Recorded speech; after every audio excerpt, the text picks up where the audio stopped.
vamos lá, concepção divina, Sesara Maharaj, né?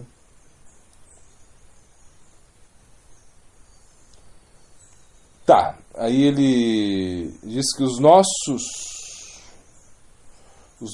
nosso interesse está representado em nosso guardião, né? Podemos não conhecer o nosso real interesse, mas ele conhece melhor do que a gente, né? Então não devo ter medo dele. A gestão é com ele. O bem absoluto é autocrático, né? Suirdam Sarva Bhutanam, né? Gnatvaman Shanti Richati. Ou seja, é que realmente ele é o desfrutador de tudo, né? O controlador de tudo, ele é amigo de todos, né?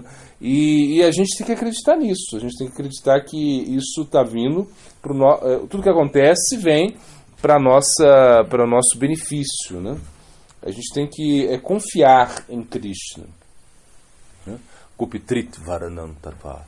Ou seja, Krishna, ele vai me manter, né? Ele vai cuidar da minha manutenção.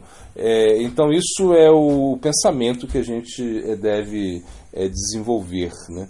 Que na realidade ele é autocrático, né? Ou seja, não é uma democracia, né? A consciência de Krishna não é democracia. Ou seja, quando Krishna bate o martelo, né? Então você tem que aceitar.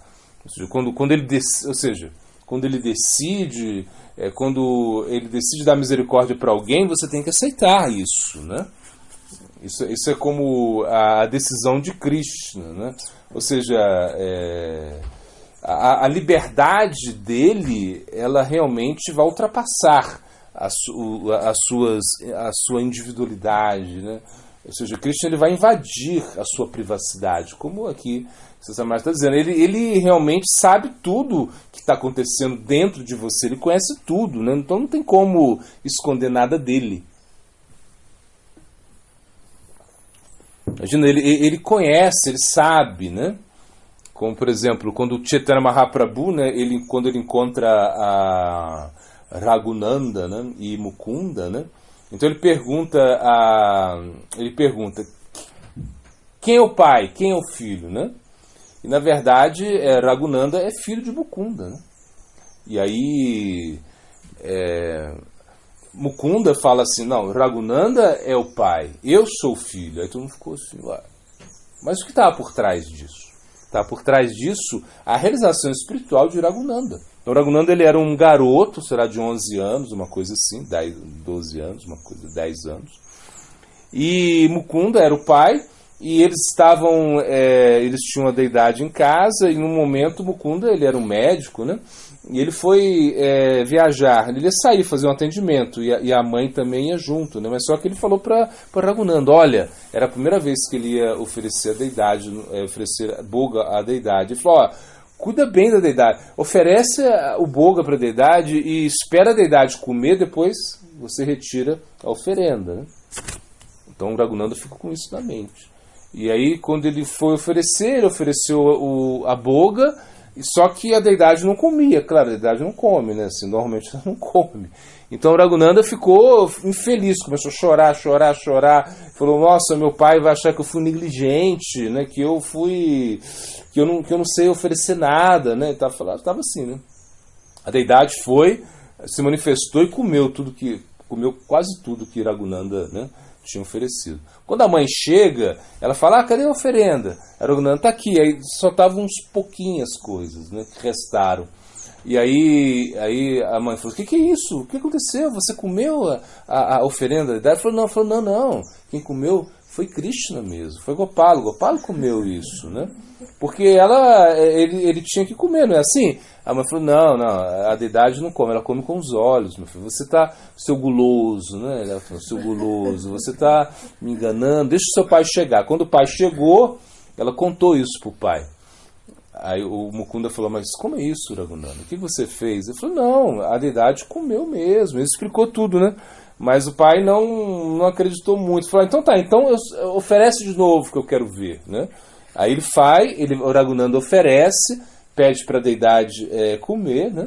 Só que e o pai fica na cortina assim, olhando, né?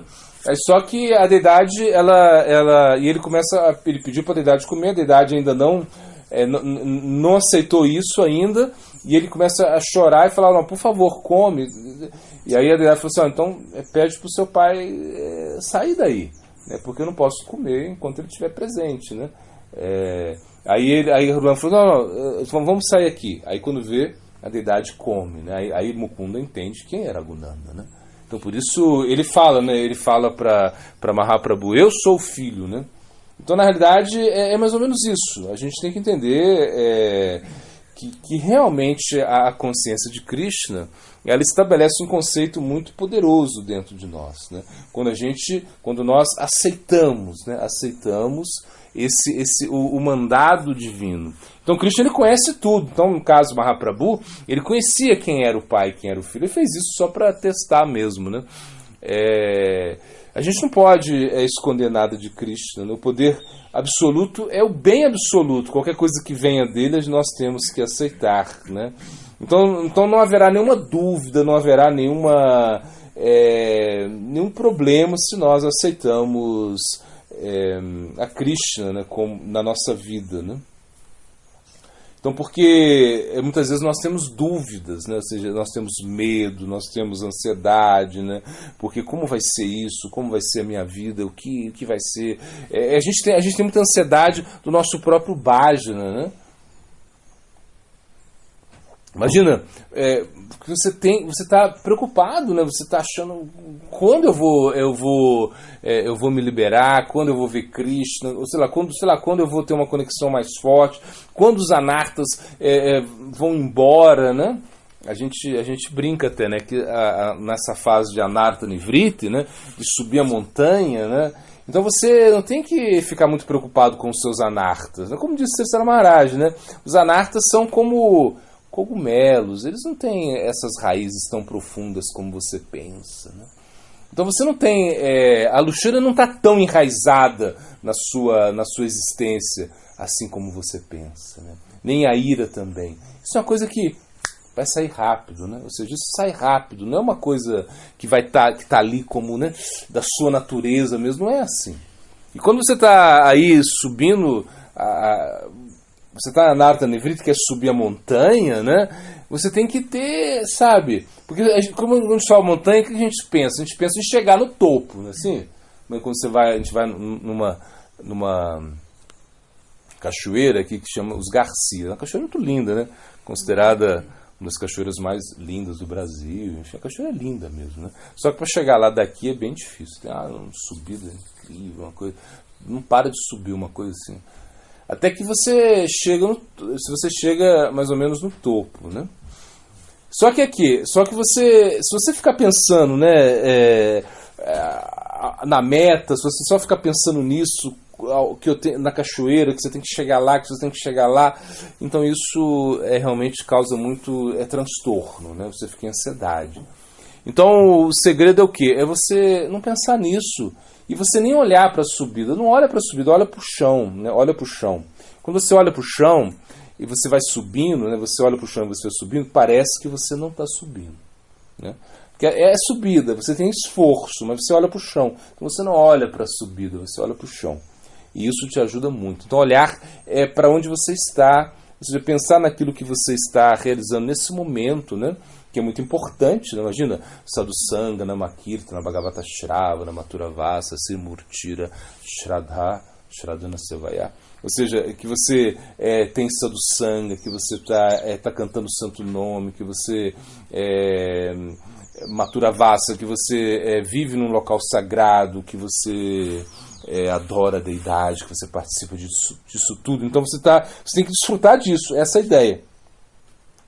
Você vai desfrutar disso tudo e não pensar muito quando vai acabar isso, quando eu deixarei de ser luxurioso, quando eu deixarei de ter raiva, quando eu deixarei de ter inveja. A gente tem que pensar pensar agora, no presente. Então, olhar para o chão quando caminha, quando sobe a montanha. Olhar para o chão. Significa o quê? Significa que você se torna humilde, né? Você realmente olha só para sua posição atual. Você não está pensando, né? Quando, né,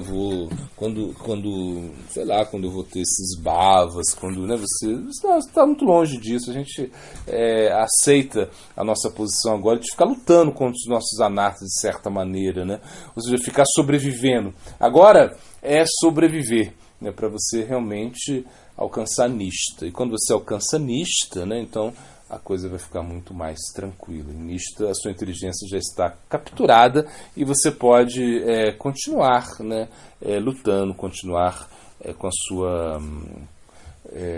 ou seja, a luta, de certa maneira, ela acabou, você continua lutando, mas a luta mais difícil acabou quando você chega em Nishta, né? Então a coisa está mais tranquila. Isso é Nishta, né?